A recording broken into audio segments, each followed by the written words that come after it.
In this video, we're going to take a look at UConn versus Tennessee. Yes, it's the game of the century. I'm just kidding. They're all the game of the century. But no, this is an interesting matchup and is the first test of many for UConn as well. Tennessee would be desperate to get this win, as they have played South Carolina and Oklahoma tough, but they really haven't had a signature breakthrough. We're going to go through it all in this video, but we're going to focus more on the styles of play versus every single player and breaking them down, because it's a lot for Tennessee as they run like a ice hockey lineup, one line on, one line off. Before we start, if you enjoyed the content, please consider subscribing to the channel and giving the video a like. All right, let's get into this. Now, obviously, this is a marquee matchup just because of the history between Tennessee and UConn. I'm not going to go into that because I'm sure ESPN will play piece after piece with Pat Summitt and Gina Auriemma going at it. So I will leave that to them. In terms of this game, I think it's interesting in terms of the style they play. It's contrasting styles, as UConn is in the top 80% in terms of field goal attempts in the half-court game, where Tennessee is 99% in terms of field goal attempts in the transition game. The other way I like to look at teams, I think it just gives you a quick breakdown, is the factor of 4. And I've taken a look at South Carolina, UConn, Tennessee, and Ole Miss. Before you yell at me and say you can't compare UConn because they're playing in the Big Ten versus Ole Miss and Tennessee and South Carolina that are in the SEC, I've tried to counteract this as I've filtered this one for their quad 1 games. South Carolina is obviously rated the highest with a net rating of plus 27. They're 13-1 in quad 1 games. Then UConn is just below them. They're 7-2 in quad 1 games. Everybody goes on about UConn's schedule, but their non-conference is good, as UConn, Tennessee, and Ole Miss have all played 9 quad 1 games to date. I think it's interesting, UConn, their numbers across the board are better than Tennessee in terms of net rating, in terms of their plus minus. They're plus 24.7 versus Tennessee, that's plus 3.9. Then offensive rating per 100 possessions, UConn's 114 versus Tennessee, that's 102. Effective field goal shooting percentage, UConn 55 versus Tennessee, that's 46. And then offensive rebounding percentage, that's where Tennessee has an advantage. They really attack the offensive boards hard, going 34% versus UConn, that's 29%. Turnovers are fairly equal. Free throw rate, UConn gets to the line less than Tennessee at 20% versus 17% for UConn. On defense, that's where it really stands out. So UConn's defensive rating, or the points they give up per 100 possessions, or per 100 possessions, is 89 versus Tennessee, it's 98. And then the other one that stands out is effective field goal shooting percentage. Opponents are shooting 50.5% versus Tennessee, which is low. That's like 6%. And UConn has better field goal shooting percentage defense, if you like. They're holding opponents to 44.5%. In allowing opponents to give offensive rebounds, UConn's doing better. They're holding or limiting opponents to 27% of the missed shots. They're getting 27% of the rebounds versus Tennessee, that is getting 32% of the available offensive rebounds. That's a real bugbear with Kim Caldwell. She was really irritated when they lost to LSU, as she thought the major reason was how many rebounds they gave up.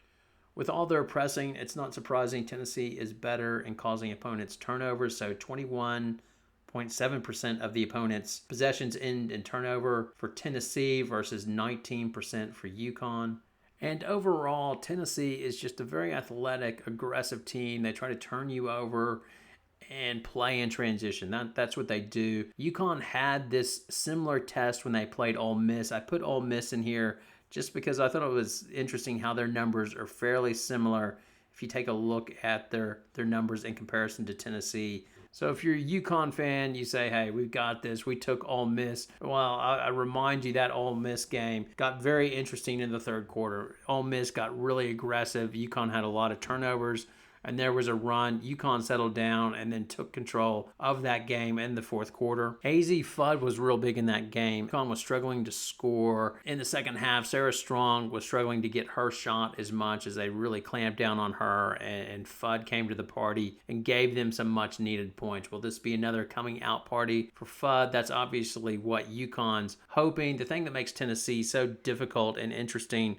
is they play a rotation of 10, and they just 5 on, 5 off. Generally, the least amount of minutes in the 10-man rotation is Latham, who has 279 minutes, and then everybody else has over 300 minutes. Tennessee's biggest offensive threat is Talaysia Cooper. She's averaging 17 points per game. Her usage is 34%. She does most of her damage in the key and in the mid-range. She's all right from three-point range. She can shoot 30% there. If you take a look at frequencies of shot, she tries to get a paint touch, and she shoots quite well. She shoots 45% inside the key and 68% at the rim. I am really curious to see what UConn's defense can do against Tennessee. They've had moments versus Louisville and versus Ole Miss where they look really locked in, switch everything, and make it tough on opponents. And I'm curious if Tennessee will have one of those dry spells, but then Tennessee never seems like they're out of the game. They just fight into the end, and because their whole game is we're going to take a heck of a lot of threes, if they start making them, then they can come back in a flash as well. They get a few turnovers, and all of a sudden the crowd is into it. So I think it should be a compelling matchup. It'll be interesting to see. The other thing I did mention was half court versus transition. I'll just throw this up to you that sort of outlines the different teams. So Tennessee is the least half court team, if you like. So 69% of their field goal attempts come in the half-court game versus Ole Miss that's 76%, South Carolina 74%, and then UConn, they play a bit of half-court at 85%, which is 81st in the country. And then in transition, not surprisingly, that's where Tennessee likes to go. So in transition, Tennessee takes 24% of their shots. That's even more than South Carolina. They get 17% in transition, and Ole Miss 15%. UConn only gets 12% of their shots in transition. Gino Auriemma was talking about that after the post-game interview about how he's trying to get the team to increase their pace of play. Our pace of play has become much quicker, much more assertive. This doesn't come naturally to players these days. Like, hey, run really, really hard, even though the play might not be for you. Right? That's a foreign concept right now. As it's easier to get better shots in transition, no doubt. I still think it's good to have in your pocket running a good half-court offense, because if you can slow down the ball, then you can have a chance. But I do remember looking at the South Carolina game last year, and every time, if you watch the replay of the game, Gino's like pushing the team to get the ball up there straight away and trying to increase their pace of play, because I knew once they got in the half court, it was going to be a struggle just because how athletic South Carolina was, and they didn't even have Cardoso in that game. Now for me, if I'm forced to make a pick, I would have UConn just based on the numbers, but it could really go either way, and a large part of that's just by the way Tennessee plays. They play a brand of basketball just constantly coming after you with mass rotation subs that's hard to prepare for. And it's one of those teams, if you don't see a lot, they can really get in your face and take you out of your game. So it'll be a big test for UConn. Can they be strong with the ball and control it in a hostile environment? I'm really looking forward to seeing it. I hope it's a good game. But yeah, if I was forced to make a pick, I would take UConn and I would say by 6 points. But again, I wouldn't put the college fund on it. Now it's over to you. Who do you got and why? Thanks a lot for watching. Have a great night.